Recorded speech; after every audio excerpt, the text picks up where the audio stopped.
Hi friends, आज बनवूया आंबट चुक्याची भाजी. याला हटीव भाजी म्हणतात.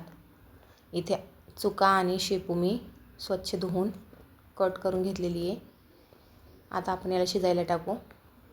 त्यात हरभऱ्याची डाळ घातली आहे, त्यानंतर पाणी टाकले आणि शिजून घेतलेली पहा. त्यानंतर यातलं आपल्याला एक्स्ट्राचं पाणी काढून घ्यायचं आहे आणि त्यानंतर त्यामध्ये 1 चमचा बेसन पीठ घालून याला चांगलं हटवून घ्यायचं आहे. आपल्याला अशा प्रकारे चांगलं हटवून घ्यायचं आहे.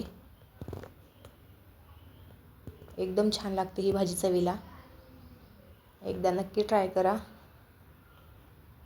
अशा प्रकारे हटवून घ्यायचं आहे.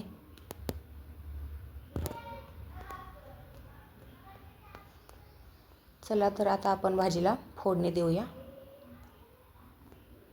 तेल टाकायचं, त्यानंतर हिरवी मिरची आणि लसूण मिक्सरला बारीक केली होती ती टाकलेली पहा.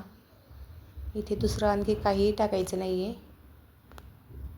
आणि हटवून घेतलेली भाजी टाकलेली पहा. याला चांगलं व्यवस्थित मिक्स करून घेऊ आणि जे भाजीतलं पाणी आपण काढलं होतं अगोदर ते यामध्ये टाकलेले आहे. चवीनुसार मीठ टाकायचं आणि 5 मिनटं आपल्याला याला कमी गॅसवर उकळून घ्यायचे पहा. एकदम छान लागते ही भाजी चवीला. एकदा नक्की ट्राय करा. कशी वाटली रेसिपी कमेंटमध्ये नक्की सांगा. व्हिडिओला लाईक करा.